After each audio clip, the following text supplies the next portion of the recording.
안녕하세요. 사랑하는 성도 여러분, 반갑습니다. 부활의 주님이 우리와 함께 하십니다. 우리와 함께 하시는 주님을 찬양합니다. 기도합시다. 하나님 감사합니다. 오늘도 저희들에게 새로운 소망과 기쁨의 날을 열어주시니 감사합니다. 오늘도 말씀을 향한 저희들의 간절함 속에 하나님께서 응답하시고 그 놀랍고 오묘한 주님의 말씀을 깨우쳐 주시며 주님의 말씀으로 저희들의 삶이 더욱 거룩해지고 오늘 하루도 주님 닮아가는 복된 하루가 되게 하여 주시옵소서. 예수님 이름으로 기도합니다. 아멘. 네, 오늘 말씀은 누가복음 6장 39절에서 49절까지입니다. 제가 읽겠습니다. 또 비유로 말씀하시되 맹인이 맹인을 인도할 수 있느냐? 둘이 다 구덩이에 빠지지 아니하겠느냐? 제자가 그 선생보다 높지 못하나 무릇 온전하게 된 자는 그 선생과 같으리라. 어찌하여 형제의 눈 속에 있는 티는 보고 내 눈 속에 있는 들보는 깨닫지 못하느냐? 너는 내 눈 속에 있는 들보를 보지 못하면서 어찌하여 형제에게 말하기를 형제여 나로 내 눈 속에 있는 티를 빼게 하라 할 수 있느냐? 외식하는 자여 먼저 내 눈 속에서 들보를 빼라. 그 후에야 내가 밝히 보고 형제의 눈 속에 있는 티를 빼리라. 못된 열매 맺는 좋은 나무가 없고 좋은 열매 맺는 못된 나무가 없느니라. 나무는 각각 그 열매로 아나니 가시나무에서 무화과를 또는 찔레에서 포도를 따지 못하느니라. 선한 사람은 마음에 쌓은 선에서 선을 내고 악한 자는 그 쌓은 악에서 악을 내나니 이는 마음에 가득한 것을 입으로 말함이니라. 너희는 나를 불러 주여 주여 하면서도 어찌하여 내가 말하는 것을 행하지 아니하느냐? 내게 나와 내 말을 듣고 행하는 자마다 누구와 같은 것을 너희에게 보이리라. 집을 짓되 깊이 파고 주추를 반석 위에 놓은 사람과 같으니 큰 물이 나서 탕류가 그 집에 부딪히되 잘 지었기 때문에 능히 요동하지 못하게 하였거니와 듣고 행하지 아니하는 자는 주추 없이 흙 위에 집 지은 사람과 같으니 탕류가 부딪힘에 집이 곧 무너져 파괴됨이 심하니라 하시니라. 아멘. 자, 오늘 말씀은 이 누가복음 6장의 이제 결론에 해당되는데 사실 이제 결론 맨 마지막은 46절부터 49절이고요.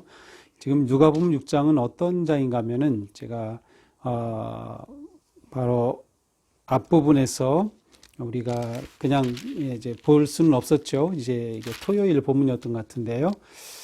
이제 6장의 17절에 가서 보면 예수님께서 그들과 함께 내려오사 이제 기도하러 산으로 올라가셨다가 이제 제자들과 함께 내려오셨어요. 내려오사 평지에 서시니 평지에 서신다고 하는 것은 그냥 섰다는 뜻이라기보다는 예수님께서 아주 굉장한 어떤 그 목적을 가지고 딱 자리를 잡으셨다. 그러한 뜻이에요.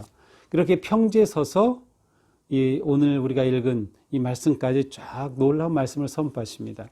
이제 이 내용이 마태복음에서는 산상수훈에 해당이 됩니다. 마태복음은 예수께서 무리를 보시고 산에 올라가시니 제자들이 나온지라 입을 열어 가르쳐 이르시되 심령이 가난한 자는 복이 나니 천국이 그들의 것이며 이렇게 되는 이 산상수훈 맨 앞에 팔복의 말씀.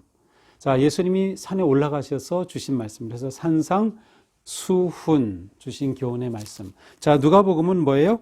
내려오사 평지에 서시니 평지에서 주신 말씀이에요. 그래서 이 6장의 말씀을 평지수훈이라 이렇게 부르고 있습니다.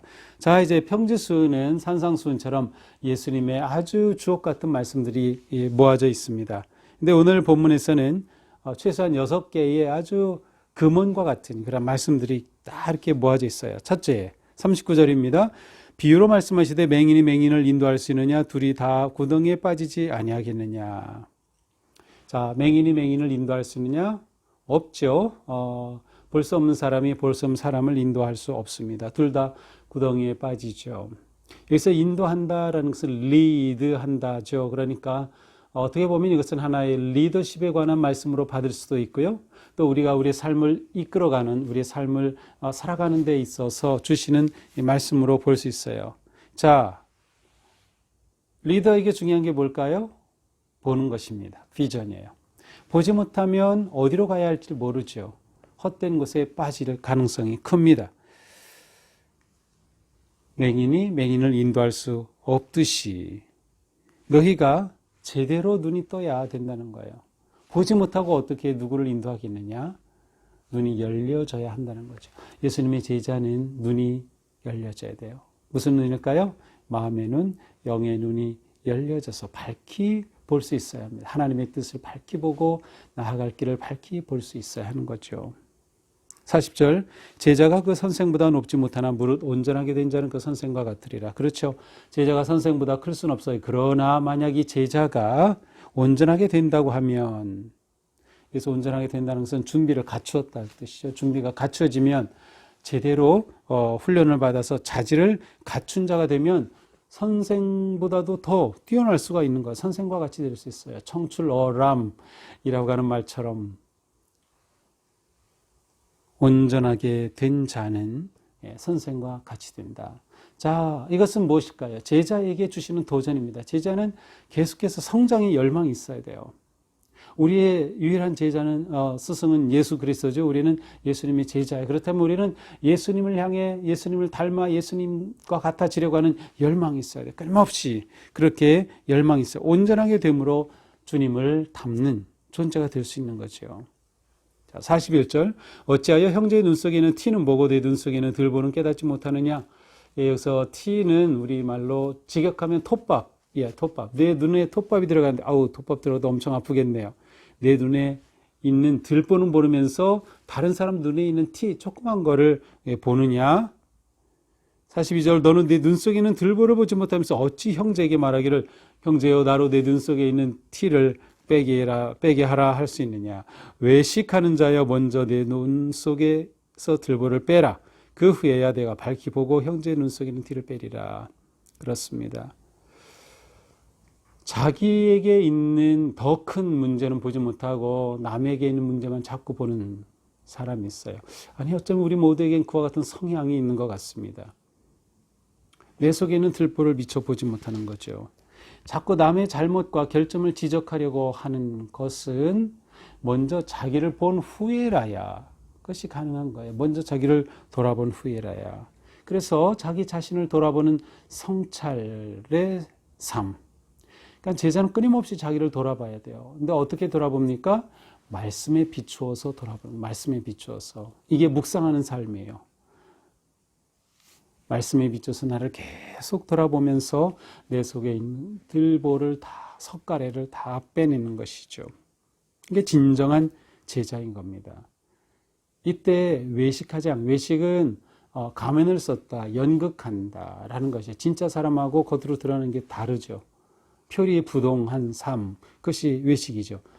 그러니까 진정한 성도, 진정한 제자는 자신에게 있는 들보를 깨닫고 찾아서 고쳐가는 거예요. 남을 지적하는데 빠르지 않은 거죠. 물론 우리가 다른 사람에게서 잘못을 볼 수 있고 그것을 좋은 의미에서 조언을 해주거나 얘기해 줄 수 있어요.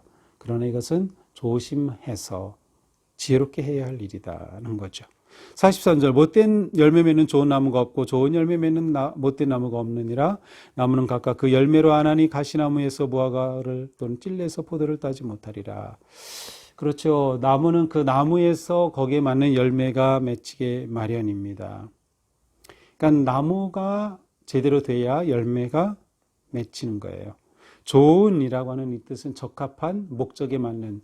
예를 들어 사과나무면 사과 열매가 아주 탐스럽게 맺혔어요. 그러면 그 나무는 좋은 나무예요. 목적과 그 뜻에 맞는 열매를 맺었기 때문이죠. 그러나 못된 나무는 좋은 열매를 맺지 못하는 것, 못된 나무, 가치 없는 썩은 그러한 뜻이죠. 아주 낮은 품질을 말합니다. 그러니까 나무가 좋아야 좋은 열매를 맺을 수 있다. 그러니까 우리는 열매 맺는 게 굉장히 중요한데 열매 전에 나 자신이 좋은 나무가 되도록 힘쓰는 것이 매우 중요한 것이다.